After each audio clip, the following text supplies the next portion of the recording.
The entire contents of this podcast and website are based upon the opinions of Tammy Garcia and her guests, unless otherwise noted. The information on this podcast is not intended to replace a one-on-one relationship with a qualified healthcare professional and is not intended as medical advice. It is intended as a sharing of knowledge and information from the research and experience of Tammy Garcia and her guests.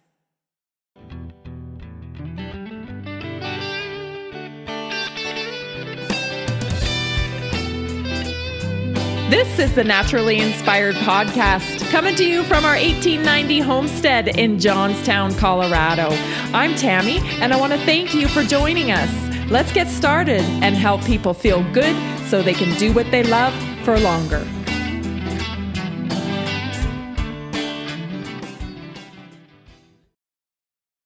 Today on the Naturally Inspired Podcast, Tom Terwilliger is joining us. Tom is an athlete, a motivator, an entrepreneur, and an author. He's here to talk about his new book, The 7-Step Comeback Plan. It was a pleasure talking with Tom. He offers so much insight and really some good tips about getting back on track, which I think we can all use after coming out of this quarantine. So I hope you enjoy this discussion I had with Tom Terwilliger on the Naturally Inspired Podcast.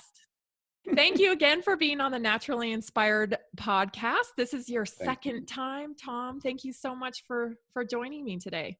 I'm thrilled. I really appreciate you asking me back, especially after, the mess I made of things the last time. I know. We've had some great feedback from your podcast. And I think we connected to a lot of listeners, and people reported back that they listened to it in 2 parts, but that long. Yeah, it was a long one, but I mean, everyone got to know you. So that was great. I enjoyed it. Cool. And we had great feedback on it. So awesome. I know we're going to have you asking me back, and it's fun. It's always a pleasure to chat with you. And I love it. Yeah.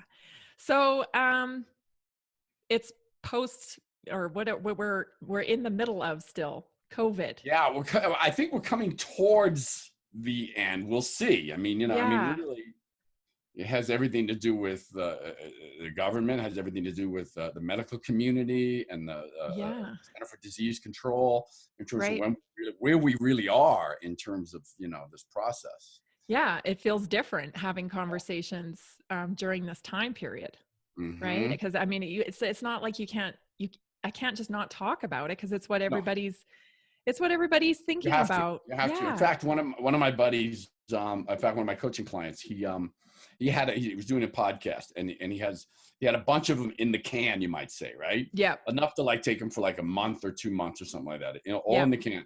Yep. And so I listened to one a couple of weeks ago, and I'm like, it's not timely. It's not relevant. That's right. You didn't even mention it. You know what I mean? It's like it wasn't in existence when you recorded this.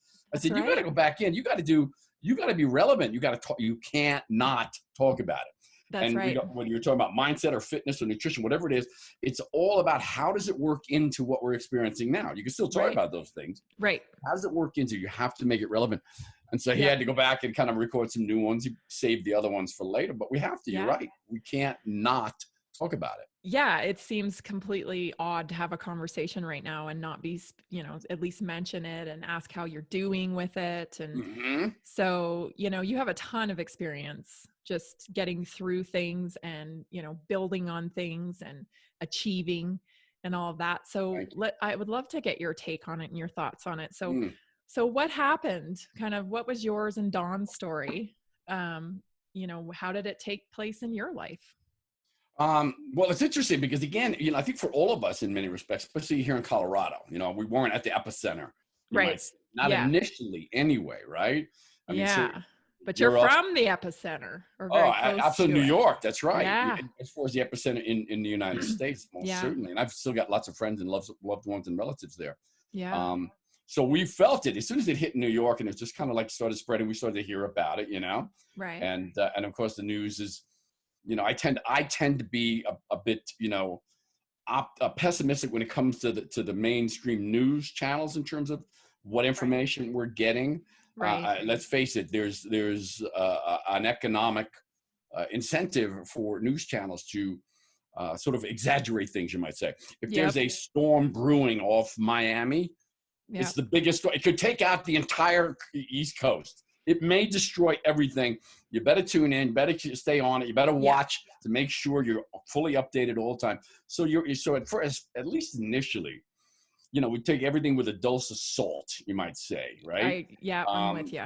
And a level of skepticism. So, but when it really started hitting home a little bit was when economically, when things shut down here in Colorado. Right. And so it was like, okay, now we're really feeling an impact of this. And at first, even that was like, okay, it's not that big a deal. We'll manage it. We'll get through it and stuff. But then as a week or so had gone by, and it wasn't really like it initially, there was like massive damage done initially, but it was the damage that we were facing was the anticipation of pain. Yes. And by the way, that is, a lot of people like to define fear as something else Tony Robbins once quoted, but I like to call it's the anticipation of pain is really what fear is. Fear is all about anticipation, Yeah. So we were anticipating what was happening, and then it really hit. I mean, we realized, hey, you know what? 80-90% of our income for Dawn and I in our business had just simply gone away. It's done. Right, because you're in fitness. It's just like, and there's all this uncertainty. Yeah. Is it coming back? And when is it coming back? Right. So, and again, I think this was the most, for most people, for a lot of people, especially small business owners, this was, if you're a restaurant owner or if you have a service business, this was what you were feeling and all this uncertainty around it. Yeah. So that's when it really hit home. And it's interesting because at first, and I think like most people, we sort of got caught up in this fear, this doubt, this uncertainty, and the anxiety began to build a little bit with all of that. Yeah. And I think this is something we were all starting to feel at the beginning and still feel in many respects. Yeah. And so as a result of that, all we could really focus on, and I think this is what most people do, we focus on the problem, the challenge, what's in front of, it's like survival. All right, I got to survive. I got to get through this. I got to make it happen. I got to just, what am I going to do? What am I going to do? And we start to get even more panicky. We start to release more cortisone, chemical hormones in the body that are negative and catabolic in many respects and weaken the immune system. Right. So just like everyone else, we were feeling that. My wife and I were feeling that. And we were going through that process. And I believe as a result of that, we didn't anyway.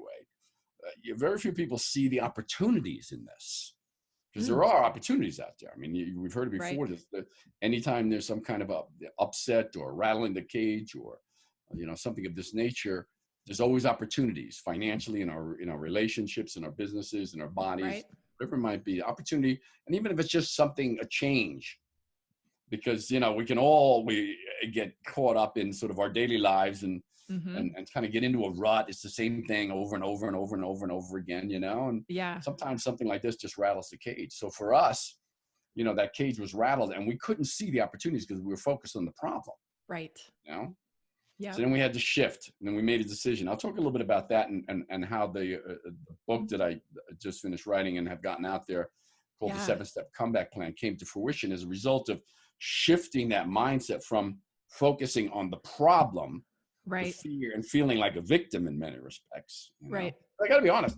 And maybe you felt a little bit of this. It was like, at first we felt like our market share, let's call it, our position in the market and what we do, how we do it has been taken away from it, stolen from us, you might say. Right. And it's easy to get into that victim mindset. If you feel like something's been stolen and taken away from you, you've given away your power. And that's what we felt like. We felt like victims, right? Right. We didn't see any of the opportunities. So we had to shift our mindset around there. But that's sort of like when we started to really feel it was when economically, because honestly, and maybe you do, I know one person, they're in New York, a very dear friend of mine, who works for the railroad and is always exposed to a lot of people, even a lot of homeless that get on the railroads in New York. Yeah. And she got it. She was diagnosed with it and had symptoms. She wasn't asymptomatic. She was feeling pretty crappy. Right. I knew she would live. She's relatively young. She's only 50. She's healthy. Right. And, so I was there talking with her every day, supporting her. But she's the only one I know that has it. But I know a lot of people that are suffering economically right now. Right. That's just like, so it hit home for us in that way, not as an illness. It hit home for us economically. Right. That's a great point that you make because that's perspective. right? That's your perspective in your and Don's world, right? You're seeing Hmm. all these people's livelihood destroyed. And, Yes. there's one person who's, 99.9% gonna probably pull through just fine. Is she Absolutely. No fine? question. Yep. Yeah. Yeah. So So, that's I mean that, and again it kind of taints your perspective when you see that, because it's like we're being told right, this and this, but here's the evidence right, I'm seeing, like, personally, you know what I mean? And it's right. hard to debate that a little bit. It is. And I would totally agree with you there because, if you're an elderly person living in an old age home that maybe has had, an outbreak in the old age home, well, then your perspective's completely different, isn't it? Yes, it really is. No question about it. Then it's right there. Yeah. The perspective of my friend in New York was simply that. I would Right. call her from being on the road. I was going to visit a friend or go coach someone, and she'd be like, "What? Why aren't you? You should just be staying home, and you should be going to anyone's houses." And I get that, and there's a lot of people that feel that way, think that way, but that was her perspective based on the fact that she's gotten it. So she has a Right. totally different perspective, and I totally understand it and respect it as well. Yes. And so you have to respect that. Yes. But again, we've got our own perspectives, we've got our own viewpoints on these things, we've got our own opinions on them in many respects. Mhm. Mhm. Respect others and respect their space, but at the same time, we have to conduct our lives based on our own belief systems in many respects. Right. I had a comment on one of my posts the other day that I found really interesting because we're actually being challenged right now, personally, aren't we? I We are. mean, we really are. And it's interesting because it all comes down to freedom, Mm, right? And if you really want freedom yourself, then you really have to dig in because you have to allow other people to have freedom, yes, that's right. even when you don't agree. Absolutely. And again, listen, I respect it. It's Yes. like, but I have to get it. So it's like when I see someone arriving next to me in their car, there's no one near them. There's no one else in the car. And they've got Yes. the mask on and they got the glasses on. And it's just like, I'm like, why are you doing this? And Right. It's hard. I It's difficult respect, to because understand. that's their, that's our liberties. They can do whatever they want. That's right. It doesn't mean, unless it's something that, hey, you know what, we realize, and we've it's hit home, we see it, we feel it, we know it, we believe it Yep. with every cell of our body, that this is something that we need to be doing or changing in terms of habits. We all need to be wearing those masks. But it's hard for me to completely 100% buy into that, especially when the vast amount of people I see every week right now is Hmm. about three, and it's the same people, Right. constantly same people. Right. Um, Right. so, but it is about freedom, and it's about our liberties and our ability to be able to conduct business, to be able to live our Yeah. lives, to have a sense of freedom, Well, and there's and many not of us be that restricted. haven't had to have this kind of moral internal battle before. No. I mean, there's been huge historical events in the past where your freedom's been, that you've had to fight for your freedom, your civil rights, these types of things. But many of us have not actually had to come to that point yet in our lives. Yeah. And I And it think is this interesting. Yeah. this One is of my this is a clients time. is, yeah. One of my clients is Israeli, and that's where he's from. Hmm. And he says, so why? I don't understand. They've in Israel, they've just really kind of shut things down, in his heavy accent. He's telling me this. They've just, like, for like 1 month, it's like no one's leaving the house, except maybe if you need to get food and you can have some stuff delivered. But Right. there's no business, there's no social, there's no nothing. It's not Okay. even about social distancing. You stay in your house. This is Okay. mandated. You're staying in your house. Right. That's it. And Right. he says, why don't they just do that here and end this thing? I said, because we have a different lifestyle. We have a different Yeah. mandate in this country. We have freedoms in this country that we can't Right. just have the government come in and say, you're shutting it down. You're staying in your house. You're not leaving your home. You're Right. not getting in your car. You're not doing anything Right. other than what we tell you to do. Right. We can't do it. We don't want the government to have that ability unless under the most extreme circumstances. And that Right. certainly hasn't been proved at this point, that we're Right. under those kind of militant circumstances. Not Right. even. Right. And it's it's been a little rattling, really, because when people do try to express their opinions with their own data. I mean, Mm. you probably saw the 2 LA physicians that did the video about their data in their own facilities. Did you see that video? Yes, I did. Yeah. Yeah. Yep. So pretty Contradictory. scary. It was contradictory to what we're Mhm. hearing in the mainstream. But it's more frightening to me that that video was removed I from know. the internet. Yep. And Okay. there's actually a lot of things being removed. There And is a ton of things being removed and not being shared, not yeah. being allowed to be shared. And Mhm. I've personally seen that with certain bits of information that I've tried to share that has not been allowed to be shared. And that is concerning to me. In this time, why is Yeah. that happening on It's such a interesting. strict level? And again, it goes back to freedoms to a degree, and we can argue for our own personal freedoms, but also you look at the powers that, I mean, the organizations that are really truly in power right now are the ones that disseminate information and allow information to be disseminated. Right. Google, Amazon, Facebook, all these Right. companies that All have private mass sector companies. eyeballs.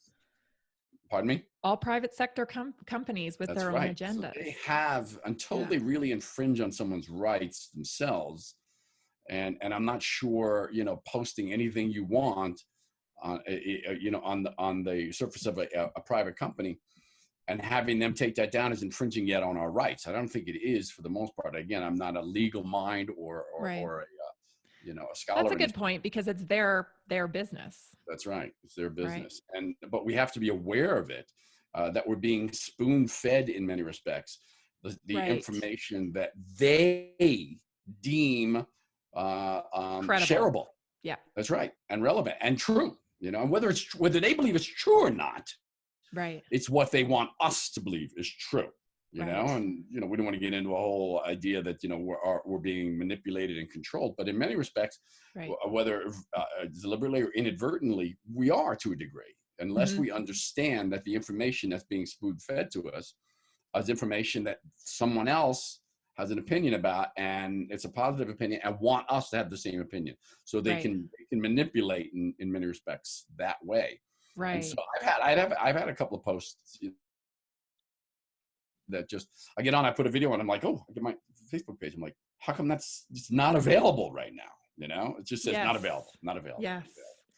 And so Well, it's I really kind find of it fascinating. interesting because, with my work, I come from a point of view. It's like, we can't control any of that. We can't control all that. It's like it's a machine, but we can control this, right? We Mm-hmm. can control ourselves.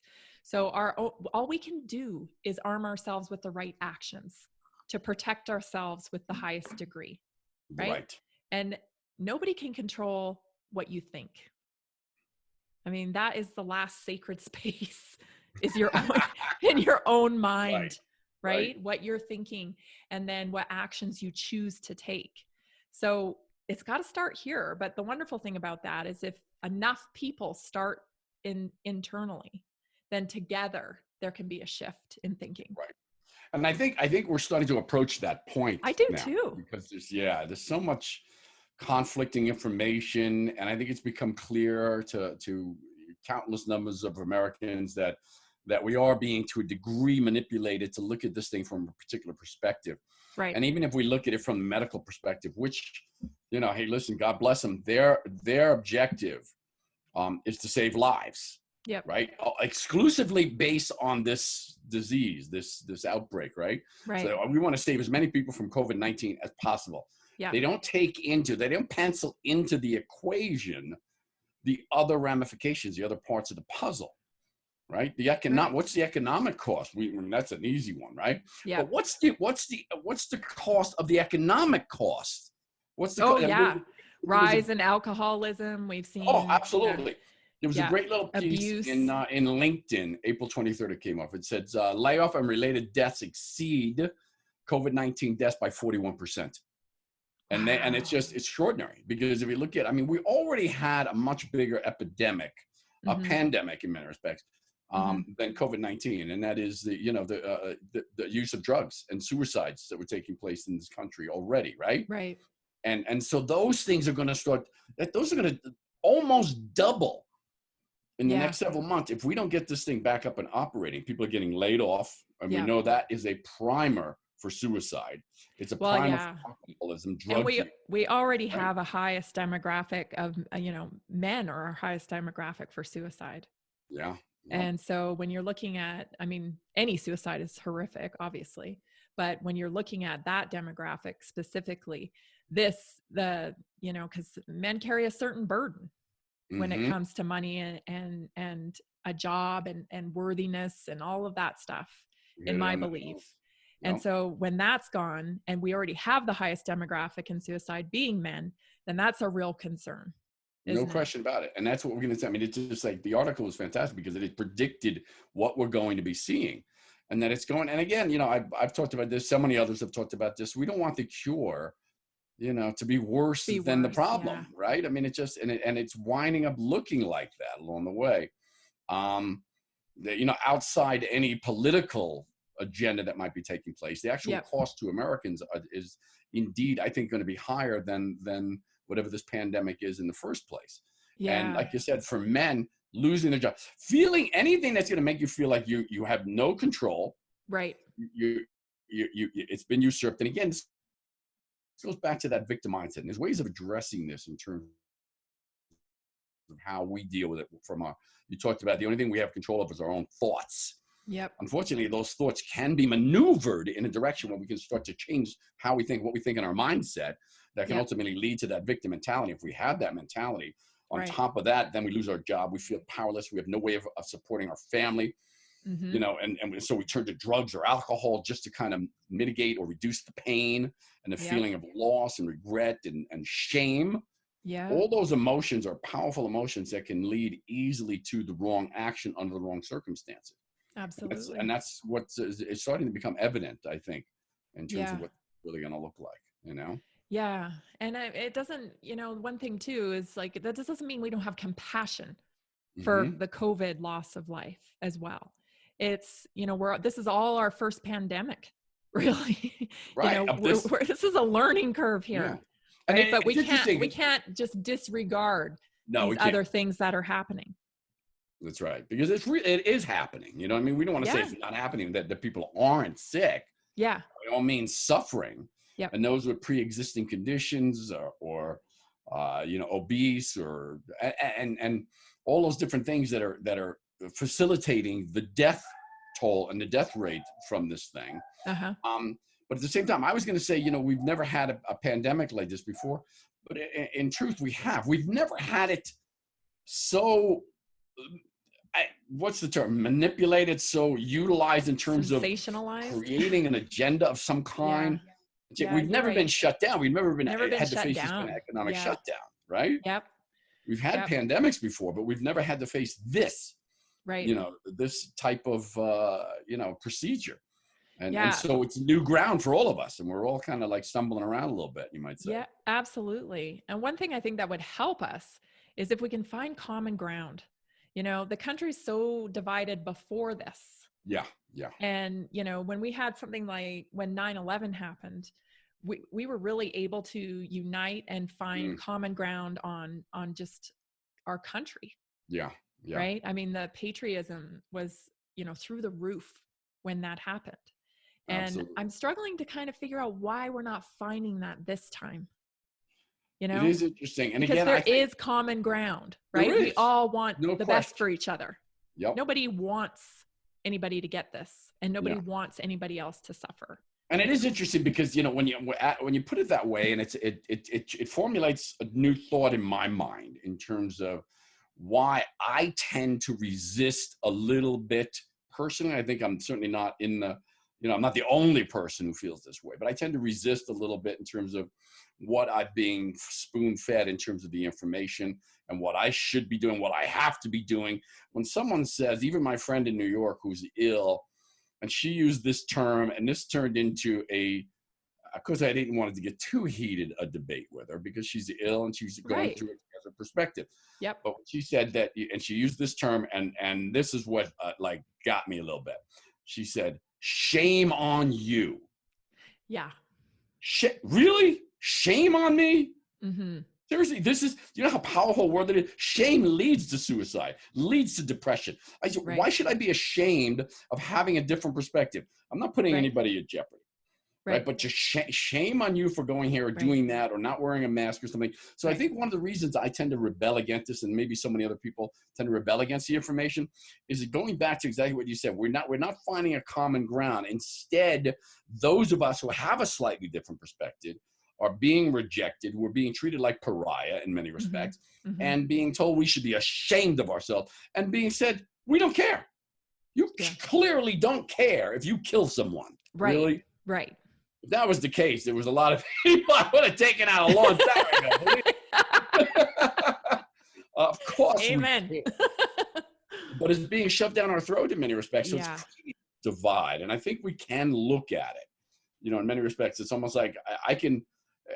And again, I hate to say this, but I can almost tell. You can almost tell someone's political ideology or agenda based on how they're dealing with this. Isn't that interesting? And maybe Right? that's why we can't find common ground, because it's been so politicized. No. Right? Because you're right. There seems to be a clear line. There does. No question. The masked and the unmasked. There's going to be a whole new political party, the unmasked. Yeah, well, it's time for some new political parties. I'll say that.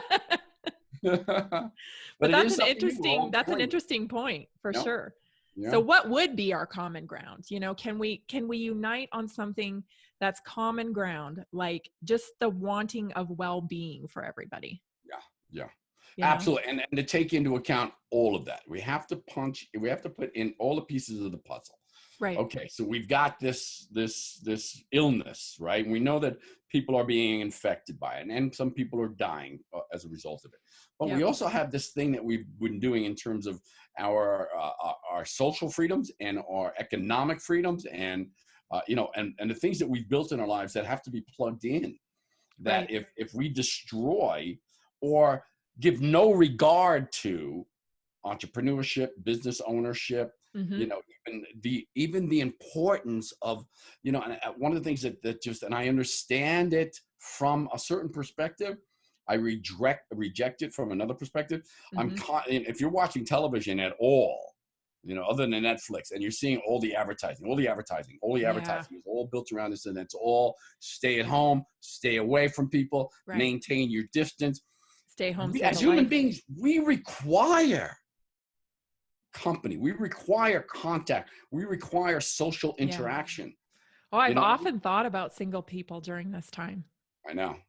If you're alone, completely alone, and you don't have someone to share your home with and your time with, or maybe some people are sharing their home and time with someone they don't want to, which could be even worse. But at the same time, it's still, in many respects, interaction. As human beings, on a cellular level, we need to resonate with other human beings. Yeah.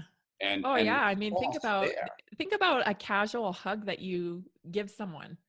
I know tons of people that are single and whatnot, and I always make sure to give them, a good long hug when I see them.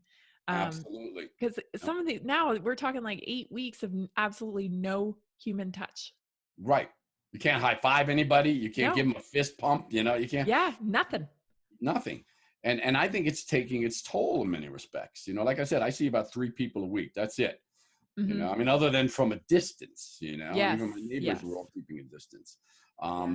So all of this is to a degree taking a toll, or let me put it this way, it could take a toll. Right. Could take a toll depending on your perspective, depending on your mindset and what your objectives are right now. If all we're doing is focusing, if your focus is clearly on the continued problem, the challenge, the epidemic itself, or the pandemic, the disease, and all the negativity that surrounds it, if that's your focus, on top of not being able to exercise the same way you'd like, and seeing the people you're used to seeing, hugging people, human contact, right? All that stuff is going to have to take a serious toll. Yeah. But there are some things we can do. Some things we can do to keep our mindset healthy, focused on what we want. Right. One of the things that I talk about in the 7-part comeback plan is having a growth mindset. And I go back earlier to what I was talking about in terms of what my wife and I were experiencing. our mindset at that time was a very rigid, fixed mindset. We were focused on initially on the problem. Yes. And like I said, we couldn't see not only the opportunities, but we were Yeah. becoming, it was like a victim mindset we were cultivating. And then we Yeah. had to make a decision. So hard not to, though, right? I mean, you're inundated. You're Inundated. absolutely inundated. Right. And we don't even have TV in our house. You know, we Oh, have really? Netflix. No, we don't have any cable. Well, We good don't for do you. cable. Yeah. Haven't for probably, 15, 16 years. Good for you. So we don't That's see fantastic. TV commercials. We don't see the regular news or anything like that. But, you know, so we do Netflix and we have Amazon Prime and, you know, we stream movies and shows that we want to watch, but we don't see a lot of propaganda. I mean, that's ultimately what it is in many respects. Absolutely controlled propaganda, you know? And it does, you know, we talked about how the only thing we have control over is what we think, how we think, what we think about. Absolutely. But again, when you're inundated, you know, let's face it, we've all heard, you know, ideas or thoughts or you know, what our kids are watching and viewing and doing. It changes their thought process. Or the people around you and how they're responding. Right? So you're getting texts from people, you're having these discussions with people, and that's influencing the way, well, should I be responding that way? Why are they responding that way? So maybe they're watching, you know, steady stream of news and getting that response up and no question about it. No question about it. You know, some of my neighbors, they're a little bit older, and they'll be like, "Did you see what was? Did you read that?" And I was like, "No, I don't want to read anymore. I don't want to see anymore. I've been inundated with enough. Yes, I've decided to focus." And in fact, as soon as we realized the impact this thing was having on us personally, we made a decision because we could see. You know, again, this is one of the things that. Some people are aware, some people aren't aware of how that can easily happen, where when you're inundated with this and you're talking with this and you're listening to commercials, you're watching shows, you might have been going on this path. All of a sudden your mindset starts drifting. You don't even realize it. That's starts right. Drifting in a negative direction. That's and right. Your thoughts begin to go there constantly. Right. And what that does is it creates all this stress and anxiety. Right, in our bodies, and that in itself begins the downward slope of thinking about it more. The more anxiety you have, the more you think about these things. Right, it's a snowball. In fact, the worst advice you could ever give someone is to tell them how bad anxiety is for them, because it just makes them more anxious. It's so true. Like, or stop being nervous. Oh, okay. Now you're telling me it can cause heart disease and cancer and all this other stuff. Now I'm even more worried. That's right. It's like the worst advice you can give someone is to make them aware of what they're doing is causing harm. We got to get them to do something else or think something else in some way. That's right. So how did you and Don kind of, okay, we got to cut this off? It is interesting because as soon as we became aware that we were starting to go down that road, and for me, the acute awareness happened when I did get together with someone. And again, you know, early on in this thing, even today, you meet with someone, you talk with someone, this is what we're talking about. Yes. And I began to hear myself even talking negatively about the impact, about what was happening and what's going to happen. And I was focused on, it's going to be so damaging to our economy and our income and our businesses, you know, going down the tube. And I said, well, wait a minute. So become aware. And I came home, Dawn and I started talking. And I said, okay, this is clearly starting to happen. We're starting to go down this path. We can't allow that to continue. Right. So the first step we did was we made a decision. And as you know, as it being involved in personal growth and development and understanding all this stuff, there are two ways to motivate, two key elements that motivate us on a basic level. One is pain and one is pleasure, right? Yeah. So we made a decision. Number one, we were going to avoid the pain. We literally said, this may take our business out. We might even lose our home. We don't really know what the extended economic outcome is going to be, what the price is going to be along the way. Right. But we made the decision that we said, no matter what happens, it will not break us. This will not break us. So again, when you look at it, that is the avoiding the pain. The pain is we're going to get broken by this. Right. What are we going to do? How are we going to survive? Right. So it will not break us. The second decision was that we will thrive in this environment. Yes. We had the away from and we had the towards. And as a result of that decision and committing to it, because I got to tell you, you make any kind of decision around this thing, and any decision you make right now is a decision that's being made for you by the media, by your Mm-hmm. neighbors, by anyone else who is still going down that path, and you want to change it. You become aware. You have to make a decision. Yep. But the key is you got to commit to it. You got to Right. commit. It can't just be platitude. It just can't be words.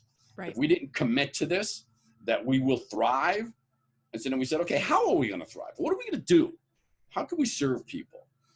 So it's interesting because as soon as we said that, we created that, and that's the first step in the 7-step comeback plan. Then it was like, okay, so Yes. what's next? What do we need to do? And even before that was all of a sudden the mindset started to change. Right. And now we started asking questions and looking at things like, well, where are the opportunities? What are the opportunities? What can we do? How can we serve others in this environment? How can we help others change their mindset as well? That's such a great question to ask, because a lot of the times what we need is to take the focus off ourselves. Yes. And that's exactly, you hit it on the nose. And that's another reason we get so depressed. We become so internalized in terms of our own problems, our own stress, our own needs, that it's all about us.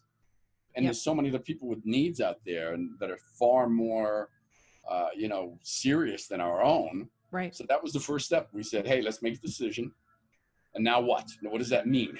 So we got to commit to it. So we got to start looking at those opportunities. By the way, pardon me, I've got clearly the landscapers are out for the first day. I don't know if you can hear that out there. A little bit. It's not too bad though. Pretty loud out there. That Hey, always happens. Thankful. They're back at work. Yes. They're taking care of the yards, and I love that. So to get back to that again, the decision was made. It's not going to destroy us. It's not going to beat us, and we're going to thrive in this environment. So then all of a sudden, we began to see. It's interesting, Tammy, because it was literally like there was this veil around me, and I probably talk for my wife as well. It was almost like this shit, and you couldn't see. Like, okay, here's this opportunity, here's how we can serve here, here's how we can help people here. And all of a sudden, we made that decision and took our focus off the problem. Right. It was like the veil, literally. It was like a fog just lifted. Yeah. And it's like, oh, wait a second. We've got this book that's scheduled for publishing next year. But you know what? The information in this book needs to be out there today. Not tomorrow, not next year, today. I didn't even think of that while we were going through this thing, and I focused on the problem. Right. We said, how can we do this? How can we modify the book? I can't betray the trust of the publisher and just say, hey, we're going to put it out there anyway, now digitally, right? Right. So we got into a little bit of a battle, and we won the battle. We said, hey, we'll condense it, we'll tighten it up, we'll change a few things here and there, but the basic information, the planning information, the structure itself will remain the same, and we need to get this out there as soon as possible. So that was the first opportunity we witnessed, we saw. And then what was the first step? Put it into action. Start writing, start changing, start doing some things, start talking about it. Right. So our Tell focus someone. completely changed. Tell someone about anyone can do this. Anyone can do this. Anyone can just make a decision and then begin the process of planning and taking action towards what direction they want their mind to go and what they want their outcome, their comeback to be, you might say. Does that make sense? Absolutely. Absolutely. What do you say about, there's like this, that you talked about this veil over kind of everything and, focusing on the problem. And we talk a lot about fear on here because I really think that is such a huge part of why people don't do what they really want to do. Right? Fear is a driver. So how can you describe kind of, letting fear be your driver in a positive way? Well, it's a great motivator. I mean, I've always talked about this, and the phrase I like to use is that fear is a great motivator for getting your ass up off the couch, but you don't want it to be the fuel that drives you to the finish line. Right. So it's okay to be like, you know what, I can't. And when we feel these anxious anticipation, fear moments in our lives, if they're chronic, it's much more difficult to break out of them because it's something that we've gotten a habit of feeling and doing and acting upon. Right. But if it's something like this is a little bit more acute, this experience is kind of an acute experience where we're feeling the fear, the doubt, the uncertainty, the anxiety all around that, right? Right. So we can Well, you use, mentioned anticipatory fear too. absolutely. And just, we don't know. And it's Yeah. just like, so, and it's interesting because when we don't know something, we have all this like doubt, like we don't have any answers. We don't know exactly when. We can think things are going to start opening up, our business is going to come back, but we don't really know for sure Right. the final impact of this whole thing, right? Right. And a lot of times people act out of fear and it's not the right action. No, no. It's okay to help you get up and moving, but acting out of fear usually winds up being the wrong action along the Right. way. Right. And even I could hear my New York accent on that when I say, hey, the wrong action. I had to pick up, sorry. But it's usually the wrong action because it's not motivated by a particular outcome, a desired something you want to achieve. Right. So one of the things, by the way, I talk about in the book, and this is a real talking point on this, is that I'm a big believer because I've experienced it countless times personally in my own life. And I've witnessed it in terms of my coaching clients' experiences, that the doubts, the fears, the uncertainties almost magically evaporate like that veil I talked about. The moment you have a plan, the moment you take action on that plan, right? Yeah. I Then feel like action's the antidote to anxiety. Action is the antidote to fear and anxiety. No question about it. Yeah. I mean, even a warrior. I mean, you imagine a martial artist or a warrior or a combatant of some kind. They're getting prepared to get in the ring or go into battle. You know what I mean? And there might be some. Listen, when I was bodybuilding, anytime I stepped on that stage with a freaking bikini on, right? You know, there's always butterflies. It was like my gut would go. I even threw up a couple times. But I will tell you this: the moment you step out on stage, if you've got a plan. Right. If you know what you're doing, the moment you step out on that stage or out onto that battlefield, you've got a plan, and now you're taking action on it. There's no room for fear. There's no room for doubt. Could you imagine a warrior in the middle of executing his plan in the battle, worrying about how's this going to turn out? I don't know. You know what I mean? Just like, no. Right. You're too busy. You're in action. There's no room for fear anymore. It shuts the amygdala response down in many respects and starts processing in the higher forward brain on that plan. So that's absolutely. I think sometimes, to use your warrior analogy, they obviously wouldn't have done it back in the day, but you get naysayers while you're out on there trying to tell you how to battle, right? You got your naysayers. Can you imagine? Like, oh, you shouldn't be fighting like that. Oh, you shouldn't be. Right. So how do we deal with that once we're out there taking action and stuff? There's still always that question of, are we doing the right thing? This person says, I'm not doing the right thing. I shouldn't be doing this at this time. And on and on and on. How do we I asked that question to Peyton Manning one time. No way, really? That's cool. Yeah, and his response was brilliant. And it was actually when he first came here to Denver, Colorado. He's now long since retired, but several years ago. Yeah. When he came here to Denver, Colorado, and he had so many other options. And I asked him, I said, how did you know this was the right decision? I mean, coming here to Denver, there was other options that might have been better. Yep. And I said, how did you know? He goes, well, I did my due diligence. I suspected it was a good decision. He goes, but once I made the decision, I made it the right decision. I never questioned it. I never went back and said, well, maybe I should have done this, or this could have been better, or I could have made more money here. He goes, once I make a decision, I commit to that decision. I never question it. I make it the right decision. So no matter what decision you make, it's better than sitting on the fence and not making a decision, because there's where the uncertainty is. There's where the doubt is. There's where the fear lies. It's on from one side or the other. Right. So a great response and a great answer. And I think that's the key for all of us. We have to make a decision, stick with it, not question it. Right. And again, if you're in the habit of doing that, if you're in the habit of questioning, doubting, or listening to the naysayers, yes, you have to break that habit. In fact, I talk about in the book that there are, I think that, as we come out of this thing and the curtain is parted from, the economic shutdown and the disruption, that we're going to fall, that every one of us is going to fall into one of four categories. And the last one is the influencers. And the influencers are the ones that already are taking advantage. They've long since seen the opportunities and are already taking advantage of them, and they've got a plan. Right. At the very top of that, and I won't share all of them, but at the very top of that are the zombies. And the zombies are people that are right now still walking around in some kind of zombie-like trance. Right.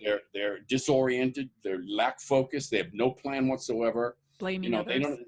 They don't even know if they want life to go back as it was or change it. Okay. Yeah. Just not sure. And in many respects, they're the naysayers. Because keep in mind, I use this as an analogy because I'm a big zombie movie guy. I love zombie movies.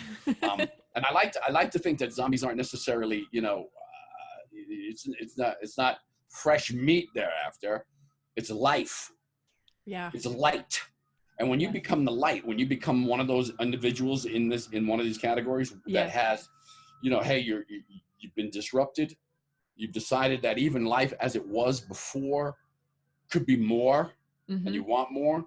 Yeah. And you're starting on a plan, you're beginning a plan, you begin to become the light and the life that everyone else wants to devour and consume. So the zombies and the rebels that come before that are the ones that are going to try and be the naysayers. They see you acting on a plan. They see you taking action. They see you changing, and they see you being positive and optimistic and focused. First, they're going to be a little bit puzzled. Then they're going to try and devour it. They're trying to, they're like, no, you can't do that. What are you thinking? What were you thinking?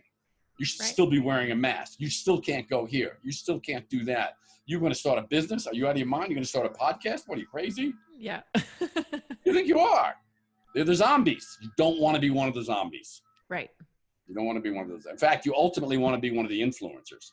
The only way to become one of the influencers is to have a plan and start taking precise action on it. And letting go of the doubts. Absolutely. And resolving that, you know what, you're not going to be the best when you first start something. Not going to be. No, but if you quit, then your mark is you sucked.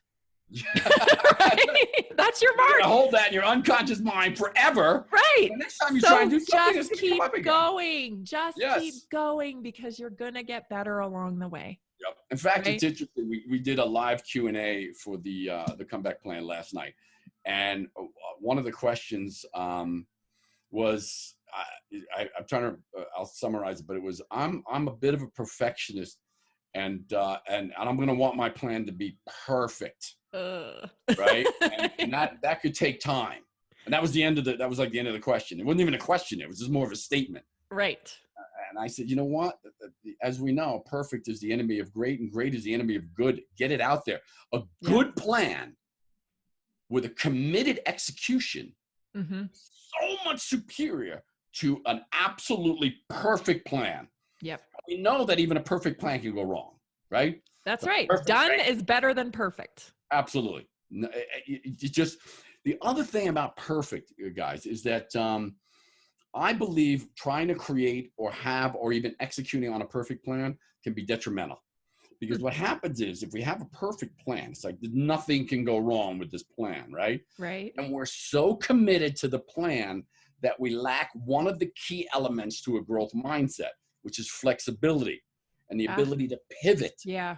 So if it's a perfect plan, we're married to the plan and it's got to go just as such. Right. Instead of having a good plan or a great plan and the ability to be able to pivot and change along the way, instead we get so fixated on following the freaking plan, and everybody's got to follow. The people are telling us, you might want to, no, stick with the plan because it's perfect. So it's actually detrimental to have a perfect plan. Right. But you do need to have at least a good plan and some idea of what direction you're going and how you're going to get there. Yeah. And I think that's true for people too, that maybe this is an opportunity to turn over a new leaf. Yes. Start new. And, there's some focus out there, kind of a narrative that says, oh, don't put any pressure on yourself right now. Like, you're in a pandemic, sit back, eat cookies, just relax, don't put so much pressure on yourself. You don't have to be this, you don't have to be that. And although I can appreciate where they're coming from, like, if you're at a breaking point, if you're on the front lines and your daily operation at work is up at past 10 of stress level, then I can understand that. But if you're not on the front lines and you're literally just, staying at home and not doing anything and not being inundated with stress, then this is the perfect opportunity to turn over a new leaf too, because, certainly taking care of your health is the best thing that you can do right now. Boy, you hit that on the nose. We know that there's more and more evidence coming out that one of the leading predictors of death from this thing, or at least having severe symptoms, is poor diet. It's not Yes. even obesity, Yes. for example. It's poor Right. It's diet. poor diet, like processed, just That's right. garbage. Sugary, high Mhm. calorie, empty calorie foods. I mean, just sugary carbohydrates.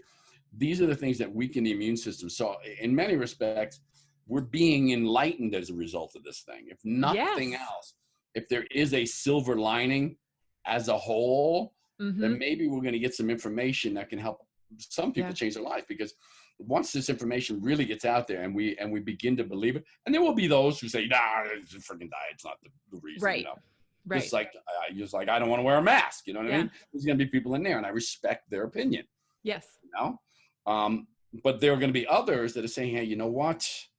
It's just too much." Now I realize it's not just about my weight. It's not just about having a six-pack abs. That's It's right. about keeping my immune system strong, staying healthy, That's and right. being able to ward off these things Yeah. if they show up again in my life, and they will show up. Right. So I'm going to make some changes along the way. You know? Absolutely. I mean, you're kicking a can down a dirt road for so many years thinking you're doing okay. But here's the reality. Yeah. Your health matters. It actually matters. It's number one. And people don't tend to realize that till they don't have it. Yeah. Yeah. And then, go a few weeks without feeling good. Terrible, Or right? chronic pain. Yes. I tore my rotator cuff about a year and a half ago doing some martial arts training. And I got to tell you, it was several weeks, maybe a full month where I couldn't sleep. I couldn't get comfortable. I mean, I was in tears every night. It was that bad. And I had everything Wow. done. I did acupuncture. I did dry needling. I did, red light therapy. I did everything. And and it was two torn muscles there. Hmm. And I didn't want to have them repaired because a lot of times it's even worse afterwards. That's what I've I heard. Yeah. knew my body would compensate, but at the time it was like a meat hook under my arm. It's just trying to yank it down. And so the amount of energy Right. that is required of your body to be able to fight off, ward off pain, to be able to survive through that. Yep. Right? So if you're fighting off an illness, your immune system is weak in some way, shape, or form, then the amount of energy, you have no energy for anything else. Yeah. It's You can't impossible even to think be. about anything else when you're You not can't. feeling good. You can't. I mean, think about building a business when you don't feel good. Yeah, I don't think so. Yeah. Starting a podcast when you don't feel good, being Yep. in a great relationship, being there for your partner when you don't Hmm. feel good, pretty Yep. tough, man. Yep. So you're absolutely right. We've got to start, and for a lot of people, it's about focusing on that health, not just about how you look. No. And the evidence here is it's not obesity, although poor diet leads to that in most Hmm. cases, Hmm. but it is the poor diet itself. And there's also evidence showing that within a couple of weeks of changing your diet, getting rid of the processed foods, getting rid of the Yes. sugary high starch foods, Yep. can radically increase your immune system strength. Big time. So yeah, Absolutely. I think there are some things, like you said, there are some things that we can change. The cage has been rattled, and there's going to be a lot of people that don't necessarily want to go back to life. Yeah, most people, I think, the vast majority, it's like, can we please get life back to normal again? Hmm. But there are those, the few, and I'd say maybe it's 5% of our society who don't want to go back to life as it was. Right. Some of those people are the rebels. I call them the rebels. It's like, I'm happy the way things are. I never want to work anyway. And, I'm just going to like watching TV and it's just like, screw it all, screw society. But there's a smaller percentage of that group that's just like, you know what? Life was good, but it can be better. Yes. I can write that book. I can Yes. do this. I can do that. I can start taking care of myself. And Yeah. this has sort of like given us a wake-up call to a degree Right. to be able to do those things. Right. And what a fantastic way too to manage your anxiety or your fear.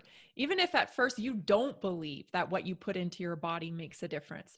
Mm, Why don't you just roll the dice on it and give it a try? because I because agree. at least then, you're expelling that energy into something proactive, right? You're Mm-hmm, taking mm-hmm. action. If you think, well, I'm going to start this, I'm going to start meal planning, I'm going to start, exercising, moving, and this will, get rid of some of that energy that's Yeah, just of not being active, I and agree. just see where it takes you. Yeah. I mean, at least Because try. At least the body wants to help you. yes. Yeah. I mean, It you hit on wants the to. nose. It's exactly right. The body wants to. It Yeah. knows how to. Yes. In most cases, unless we've got some kind of metabolic disease or some kind of Right. genetic factor involved, the body knows how to. It's got a perfect blueprint for good health and Hmm. well-being. And we're the only ones that screw it up, right? I mean, Right. We get in our own way. you know, and that's another thing too, in terms of blaming the body. And again, we go back to that victim mentality. A lot of times we blame our body. Our body betrayed us. It did this or it did that, or Right. it got injured, or my back is out, and we feel angry at our body. That doesn't help. That just actually alienates you further from your body, from being connected with your Right. body. Well, In belief my systems, right? Like I know Yes. a lot of women too, if they've struggled with their weight, I talk with them and they have a belief system that their metabolism is broken. I'm Mm-hmm. broken. Right, right. If you've got that kind of belief system, that's pretty hardwired for the most part. Yeah. It can't change. Even hardwired, we know now. I mean, obviously, the talk around mindset and the brain is all about plasticity now. So even something that was hardwired, Mm-hmm. you hardwired it in, can Mm-hmm. change. We can Yep. change our beliefs. We can change our patterns. We can change our habits. We can change our values. And as a result, we can change our results radically. But you're Yeah. absolutely right. If we've got that fixed mindset, we're just like, I'm broken, my metabolism, I've never been able to lose weight. I've always been Right. over. As Right. sympathetic as I am for you as an individual feeling that way and believing that way, that's not necessarily the case. Right. Um, in fact, for those individuals, beginning with the nutrition and the diet is just a first step. You Yes. got to change it from the inside out. You That's got to right. change the belief system, the values, and sort of rewire the brain, you might say. Yep. And there's a lot of ways of doing that today. A lot. You Yeah. Yeah. So you talk about 7 steps in your book, know? and one of the first ones was awareness, right?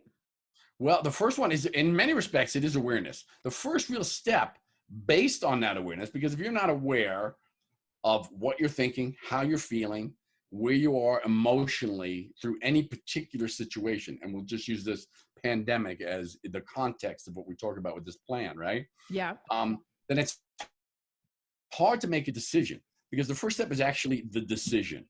If we Right. take it back a moment before, that has to be an awareness. For me, I became Yeah. aware. Right. So the first step in the actual structure of the planning process is to make that empowering decision. And that comes from being aware. Right. And so many times we're not aware. And again, there's a whole self-awareness movement out there, that we got to pay attention to our body, our mind, our thoughts, because our thoughts can betray us, just like anything else. Yes. So the first real step is the empowering decision. Making decision what you're not going to experience or no longer going to tolerate, and what it is that you are going to achieve, and or what your outcome might look like. So that's the number one step. The second step is create a big picture. Mhm. And this is interesting because again, fear. Yeah. When we're in fear, because just making a decision is good, Yes. and it's empowering, and it can start to change and begin to raise the veil, or you get rid of some of the smoke screen. But it's not necessarily enough yet. We have to start to set some objectives, I'll use the term goals, Mhm. outcomes, right? Right. And when we're in fear, because just making a decision isn't enough yet to Right. eliminate the fear, the doubt, the uncertainty, or even Right. administer the anxiety we're experiencing. Right. But the next step is to say, hey, you know what? While I'm in this state, it's hard to get very specific, granular with my goals and objectives, which I recommend. Yes. Later, Okay. get granular with it. Decide exactly, specifically, hone it down to the tiniest little thing. And this is what I'm going to achieve. And this is Yeah. when I'm going to achieve it. But having How a grasp, at least a big picture, is important. how important is it that our goals align with our values? Because I find that, someone can say that they want something. This Yeah. is what I want. Okay, I want a yacht and I want to travel around the world. But the problem is, Yeah. you also love your family, and that boat holds one person, right? Yes. How often do you see that someone has goals that don't align with their Pretty much values? all the time, especially if someone has all the resources, has the intention, the Mhm. desire, and the wherewithal, let's just say, to achieve whatever the objective might be. And let's just use weight loss, for example. Okay. But it's not happening. They're not Yeah. getting any closer. I'm not making any progress. Then that's the first thing we look at is it aligned with your values? Do Right. you feel worthy of that objective? Do you feel Mhm. worthy of being, because ultimately, if someone's goal specifically is to lose 20 pounds, 50 pounds, 100 pounds, let's say, um, that's not really the unconscious goal. The unconscious mind, the body, what the fuck is, excuse my language, Yeah. 50 pounds. What does that mean, really? Right. What I want is I want to look good. I want to feel good. I want to be sexy. I want to be confident. That's right. I want to be confident. And Yeah. to achieve that requires maybe losing that 50 or 100 pounds, right? Right. So we got to get really clear on what the deepest why is, what the deepest real goal is behind that, number one. Yeah. And number two, are we in line with it from a values perspective, and are we worthy of it? Because if we don't believe we're worthy of it, then we need to find a way to either change that or change the goal. Right. You brought up values, and values are extremely important in any coaching. Any good coach worth their salt looks at an individual's values, does what we call an value elicitation to find out where, number one, what their highest values are. And some people can express that. But then when you start to really evaluate, when you start to dig deeper, it's like, yeah, okay, maybe that's not number one. Right. Maybe It becomes so right complicated because we all want to think that we have values that are of the highest standard, right? So you could be telling yourself, oh, this is my value. But in all reality, maybe it's not. Maybe you haven't showed that through your actions through the years. Yep. Also, to even complicate it even more, I want to ask you, how do belief systems and values kind of come into play? For example, like if you have a belief system that, you know, you can, I don't know, reward yourself with food and that you should be allowed to indulge in a certain way, and that's your belief system. And so when you don't get to, you feel deprived or bitter and upset. You know, how does that lay over top of the value that you want to be look a certain way or achieve a certain goal? Right. Well, that, I mean, again, what that does is creates a lot of internal conflict. Yeah. Internal conflict creates more stress, more anxiety. You begin to realize, even as it bubbles up from the unconscious, that you're not living your value, right? Because you believe that you should be able to do this or be able to act in a certain way. Then you're mad because you can't do that. Yeah. Yeah. So you imagine the stress and anxiety around that, and that leads to more disempowering behaviors along the way as well. Right. So again, what we're doing at the moment, however, is telling the person who's experiencing anxiety how bad it is to experience anxiety. Sorry about that. It brings us to the potential for the solution. And the solution is that we can change our belief systems. Right. No question about it. It's tougher because depending on how long we've had these particular beliefs, right? Right. If you believe you should be able to eat anything anything you want, and that, you know, my mom and dad used to eat anything they want, and it's part of who I am, and it's that's how some people are. Yes, that's right. Yeah. And that they deserve it, and all that. And sure, you might deserve it, right? Yeah. You can change that belief system. There's a few different ways to do it, but it's more challenging to change a belief system than it is a value system to a degree. Okay. The beliefs are so deeply entrenched, right? And protected. Right. There's a layer of protection. In our experience, the leap process, we call it the dragon. And the dragon, as soon as you begin to do something that's outside your belief system or challenge that belief system, that dragon is aroused from its cave and starts to come out and find, and it doesn't just have to use brute force. It doesn't have to use its flamethrower. It can just start whispering things in your ear. Yeah. Right. That just remind you that, you know, hey, you can't do that. That's not who you are. Remember, you're the person who can eat anything you want. What are you doing thinking about becoming a vegan? Are you out of your mind? You know what I mean? It's just, and it will start to tempt you. We call it temptation, but it's that dragon. So it starts to pull you back in. So the first thing is to be aware of it once you've decided, because sometimes we don't know what our belief systems are. We don't really recognize them. I think that's very true. I think that's very true. I think nowadays when, you know, you ask people what they want, they can't even tell you. Yeah. They can't They'll even tell you what they don't want. They're clear on what they don't want. Exactly. No. Exactly. So then what we do is we reverse engineer that. Okay, if you don't want this, explain to me exactly what you don't want and why you don't want it. So let's reverse engineer that. What does the opposite look like? What does the exact opposite looks like? And then we can get a little clearer on what they want. But changing the belief system is going to be an imperative around achieving that objective. Yes.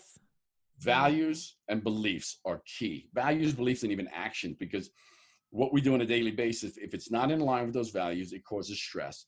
but it may be in line with our belief system, which makes us feel congruent.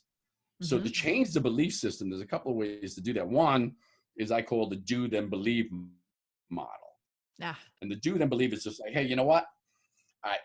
We'll use an athletic performance, for example. You know what I mean? I don't believe I could do 50 push-ups. I just, in the shape I'm in right now, I don't believe I can do 50 push-ups, right? Yep.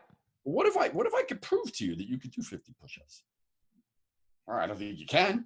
Yeah. What if I could? What if I could if I could prove to you that you could do that? And there's techniques, there's breathing techniques, for example, that can improve someone's athletic ability acutely by 20 or 30%. So maybe they only get 30 push-ups, but you know what? I can show them how to get 50 and how to do that, right? Right. So now if they do that, and when they do that, it's like, whoa, I didn't believe I could do that. Right. Now do you believe you can do that? So it's the do, then believe model. And sometimes taking on things that you don't believe, start small. You know, something I don't believe I could do that. I couldn't get up in front of a group of people and talk. Well, get up in front of 2 people and talk. Right. And then it's like, it starts to change the belief system. You start to meld new thoughts about what you are and who you are. Right. And then you can start to go after the bigger goal, the bigger objective of getting in front of 10,000 people or doing a TED talk or losing that weight. So there's ways in that respect. The other ways, of course, is you got to get down into the unconscious mind a little bit. You got to get into, you can do NLP, you can do hypnosis, you can witness. It doesn't have to be you doing it per se. You can witness others doing it. And I can't tell you how many times as a young athlete, bodybuilder, I saw someone who I thought was, in my mind, was an inferior athlete, freaking taking home trophies and crushing it. It's just like, God dang. I didn't believe I could win the Metropolitan Championships and the Mr. America, but I saw him do it. Right. If he could do it, then maybe I could do it. As soon as you get the maybe and you start asking how, the belief system starts to change. Well, it pulls the curtain back too when you get to know someone. Yeah. Right. Yeah, when you could see them right in front of you. It's like, oh, you know, like I took my son to a UFC fight in Vegas, and there was lots of, it was great time. But there was lots of fighters just walking around. Yeah. Yeah. And so he was able to interact with a few and had a few conversations. And he said to me later that night, these guys are doing the same thing that I'm doing. He had this realization that they were doing the same thing I'm doing right now when they were my age. Right. Yeah. And it just, something in his face just changed. I said, yeah, totally. Oh, that's radical. I remember the first time I saw Mr. America, it was like, I was dumbfounded. I couldn't believe what I was seeing. I couldn't really fathom what I was seeing. But then I actually got to know the guy a little bit. I was a punk ass, but he had enough respect for someone who wanted to do something similar, but didn't believe it was really possible. Yeah. You know? And then I got to know him, just like, he was just like me at one time. And he showed me pictures of his skinny kid. This is possible. That's me, you know? Yeah. So witnessing, seeing someone else, and we call it vicarious modeling in many respects. So vicarious modeling is seeing what somebody else is doing and modeling what they're doing. And then you can even, so there's a few different ways. One is to do then believe. The other is to witness somebody else doing it that suddenly creates a new shift in your belief system. Okay. And then vicariously modeling them. So number one is by doing that is you're doing what they're doing. You're taking the same action steps. You're on the same course. You're following the same plan, you might say. And along the way, the doubts might creep in, but you keep becoming aware of the doubts. And they're like, you can't do that. Oh, yes, I can. Yes, I can. Yeah. I can do this. I'm going to be Mr. America. I'm going to lose 50 pounds. Yes. This is who I am. Yeah. So if you're just doing those things, just doing mantras and affirmations, has moderate levels of success in terms of changing belief systems and getting actual, transformations to take place. But if you do mantras and you do affirmations and declarations along with those actions, if you're doing the same thing, you're following the same plan, you're vicariously modeling those who have done it before you, then the belief system can radically change along the way, radically, interesting, quickly. Interesting.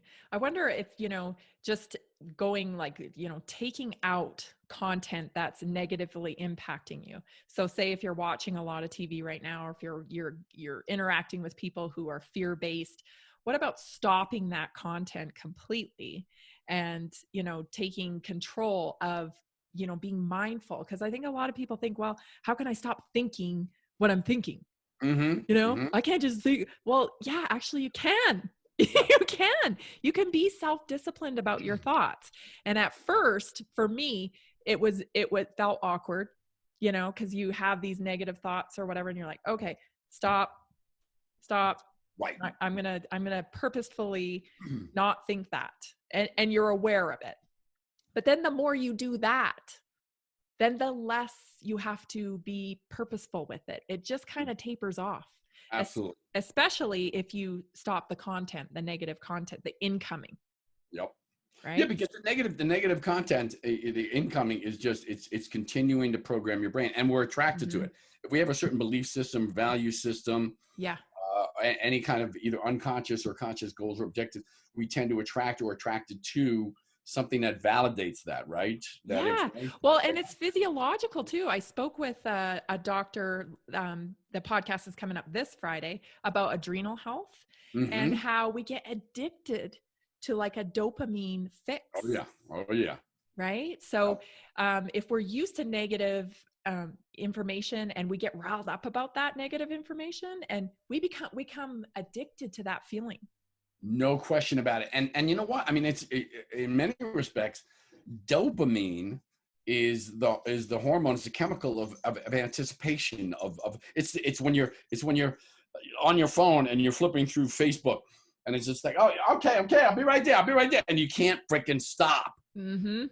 Because it might be the next thing, it might be the next post, it might be that creates, and it's a dopamine addiction for sure. So when we're in these levels of uncertainty and fear and doubt, and even so looking at the news, something that validates, it's like, you see, I told you this was as bad as I told you. I told you this was killing people. I told you this was going to be awful. Right. Not only is it validating a belief system, but it's also triggering the hormone response, that dopamine response along the way. So absolutely, without question, you can get addicted to that. We can get addicted to almost any hormone that the body, or any chemical the body produces in many respects, but dopamine is one of the most powerful. It's like a narcotic in many respects. It works in the same pathways. But so, imagine how powerful we would be and can be if we use it for good.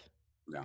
The classic Superman versus what's his name? The villain, whatever his name is. What is Lex Luthor. Lex Luthor. Yeah. Yes. Yeah. I mean, if we're using our own, if we were addicted to as we are addicted to Facebook or that dopamine rush off of negative news, we need to think about shifting that, and what can I get addicted to that's actually going to drive me towards my end in mind, my goal, or what I want to be. Well, I've got a suggestion around that, because it's easy to become addicted to something that's creating those dopamine rushes, that's creating this level of either certainty or excitement. And again, right now, all of that is coming from what we're being manipulated to look at, to view, and to create our opinions around, right? Yeah. But I will tell you this, and again, not only does having a plan and taking action eliminate the fear, doubt, and uncertainty along the way, but it gives you something to get addicted to completely. Yes. I tell you, for about 2 or 3 weeks or so, during these last 2 or 3 weeks, once we decided we're going to thrive in this environment, we're going to serve people in this environment, and we began to rewrite the book, and now we've got to create content around that in terms of social media and how we reach people, our email. I was addicted, absolutely, and still am in many respects. In fact, I gotta be honest, I'm feeling a little bit of a withdrawal, because it's sort of like, okay, we launched the book, we've served a lot of people, we've got all the social media done, and now it's mechanic. It's all happening on its own now. Right. And honest to God, I feel a little bit of like a withdrawal. I gotta be honest. I was so fixated, so focused. So exciting, to working on this stuff. I couldn't wait. It was like I was up till 11, 12 o'clock. I had to be up at 6 a.m. working on this stuff, focusing on it, and thinking about the outcome. What is this going to do? How many people is this going to serve? How is it going to, serve us in many respects? Yeah. And you become addicted to that. So once you decide what you want, and again, it's about the big picture right now. Don't get too honed in on the granular stuff at the moment. Right. Make the decision, decide on the big picture, and then take the rest of those 5 steps. And all of a sudden you find yourself as addicted to what you're trying to achieve. Maybe it's learning a new language. All of a sudden you can't wait. You freaking can't wait to get your next lesson in. You can't wait to practice. You can't wait to just the guitar, whatever it might be. Yeah. I promise you, because that's the way the human mind works. If we don't find something that helps us create those feel-good hormones, someone else will find it. I like to say that if you don't have your own plan, you're going to wind up being a pawn in somebody else's plan. Right. And it happens very quickly through those hormones, through those addictive chemicals. If somebody else can tap into them instead of you directing them, they've got you by the cojones, man. Yeah. Yeah. And that's what's happening to so many of us. That's so true. That is really, really true. And, of course, if you don't have cojones, it's not easy. I get what you mean. Yeah, I think that's so true that, it's so easy to start building someone else's dream. Yes. And you soon lose sight of where was I? What was I supposed to be doing? And sometimes that's okay, helping, obviously helping others, but at the same time you should be, and I think this is one of the dilemmas that a lot of husbands and wives, particularly wives, I'll say, kind of face, because a lot of times, they're in many respects, and maybe I'm dating myself here, but in many respects, wives are the supporters of the family. And when I say supporters, I mean, it's like husband's dream, husband's goals, husband's mission, husband's job, husband's income. And I support that. Right. And that's good. And again, it's traditional. And you and I both agree on this in many respects, right? Yeah. But at the same time, there comes a time in a woman's or a man's life, depending on what their role is in that respect, in that relationship, where it has to be a little bit about me too. It has to be, I have dreams. Yes. I have goals. I have things that I want to accomplish. You're doing this podcast. You're serving people in this respect. And you're creating a level of individual significance as a result of that. I think it's so important for every one of us. It's a basic human need. Yeah.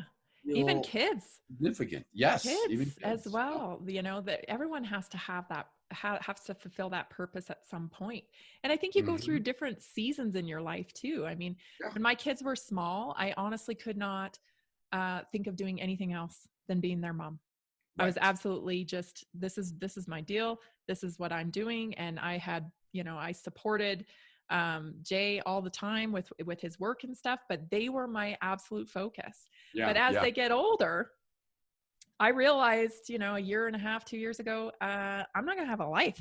Right? Like, these kids are getting older. They really don't need me. Not only that, but I need to model for them that you can build something for yourself, that you should build something for yourself. And it's never too late. And there are no rules. Just start.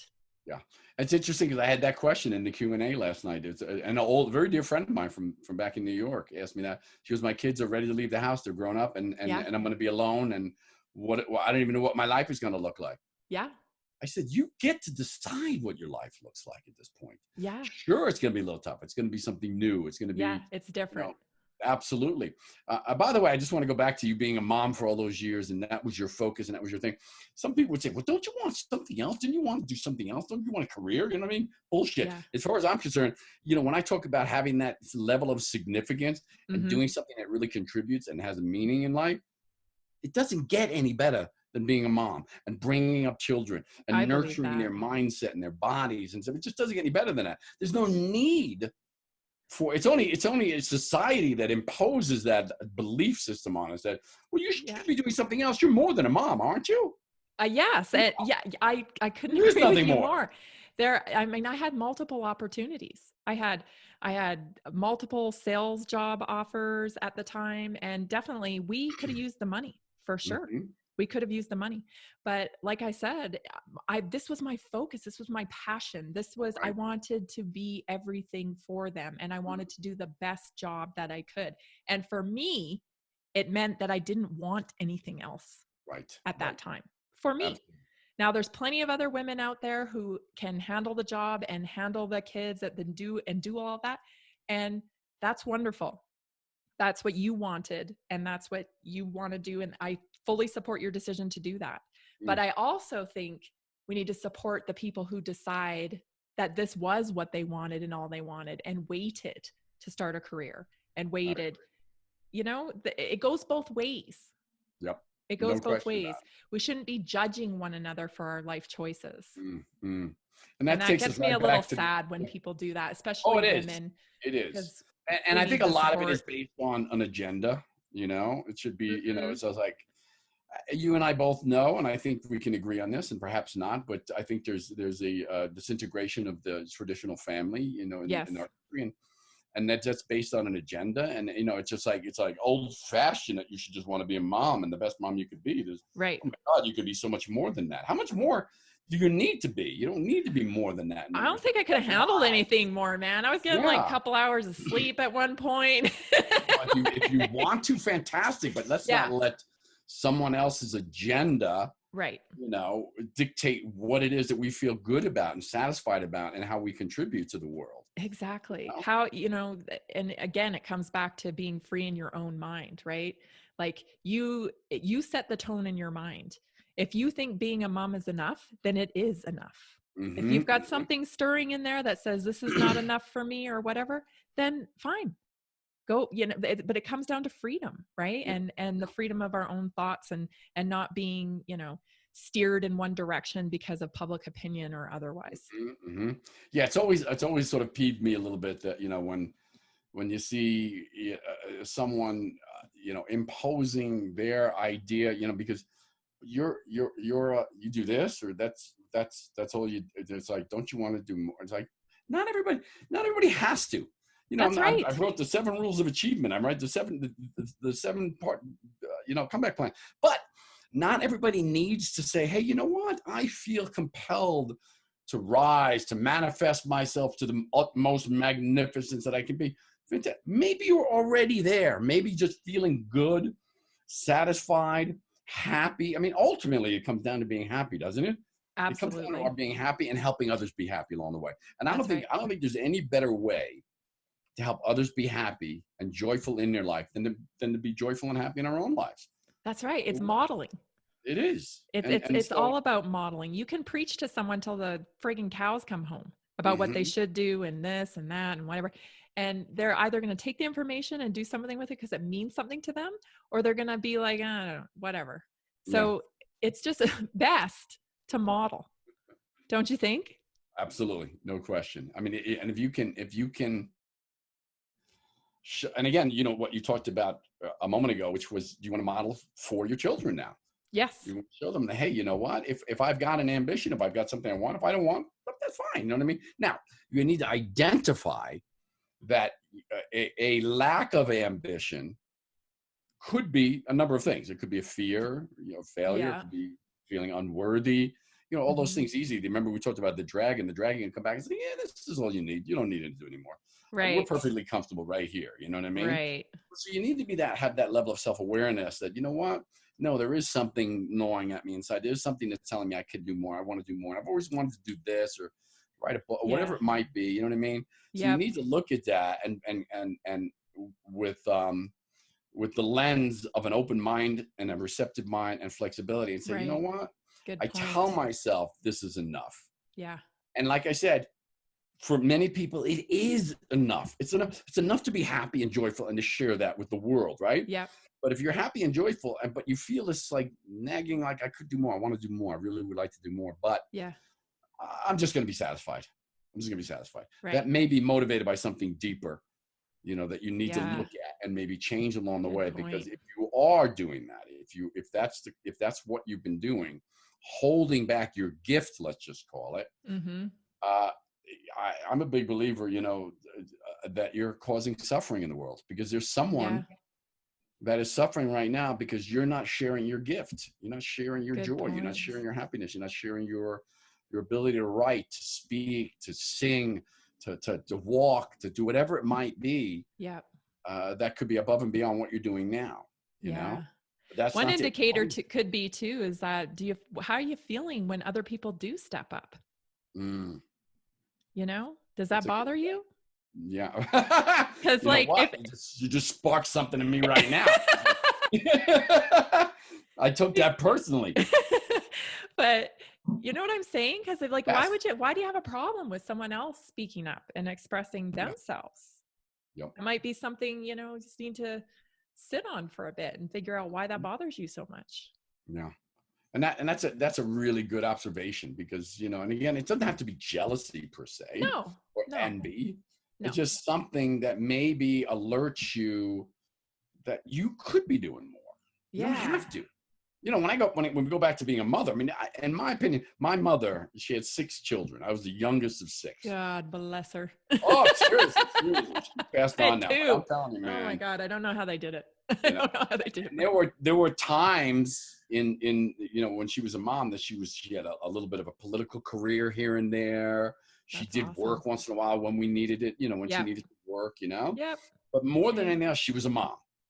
Hmm. And I mean, everybody, I suppose not everyone, but I certainly believe that she was the greatest mom that ever lived. You know what I mean? It Yeah. was like she was the best. I Yep. can't imagine she could be anything as good at anything else as she was at being a mom.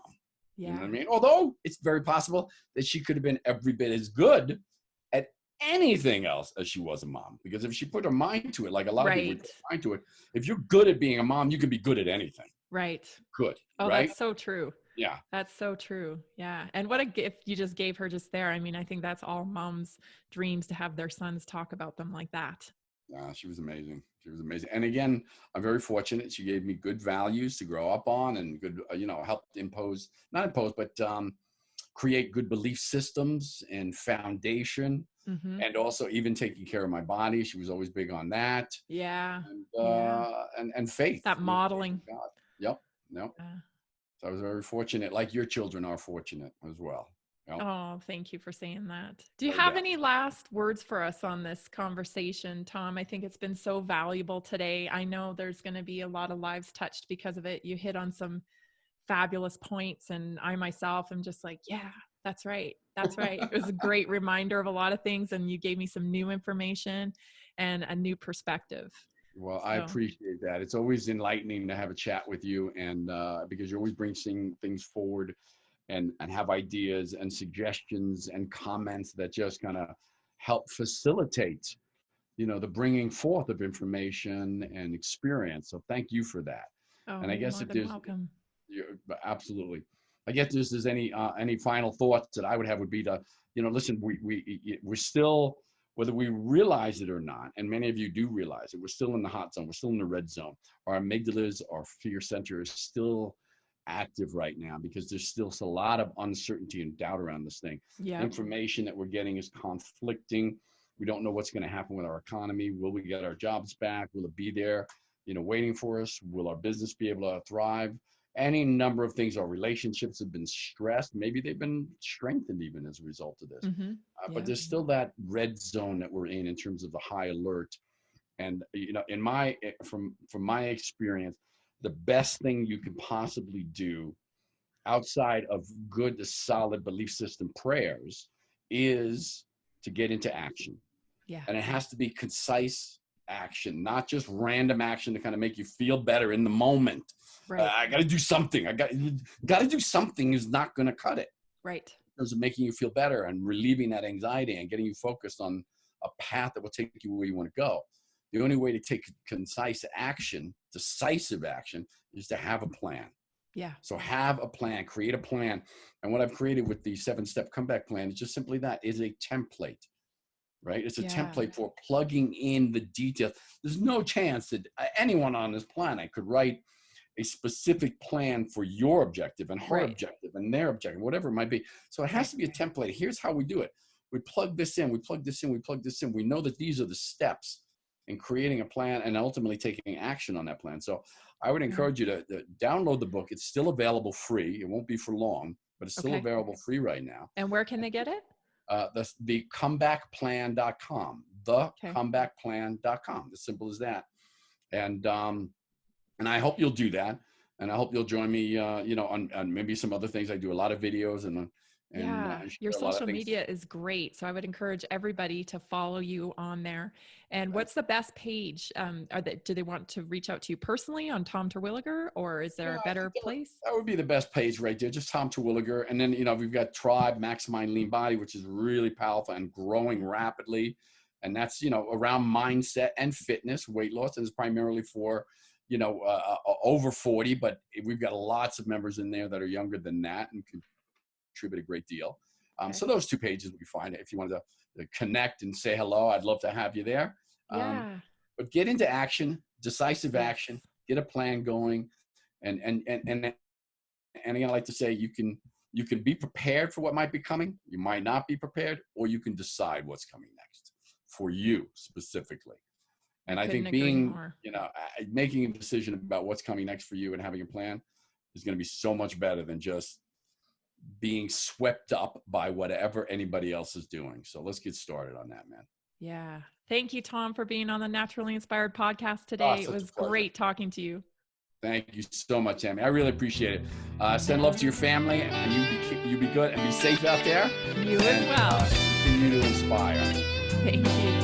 If the Naturally Inspired movement makes sense to you, let's do this together and transform the medical model and help people take charge of their health. Learn more about how you can join the Naturally Inspired movement by going to naturallyinspiredadvocate.com or call me at 970-475-4862.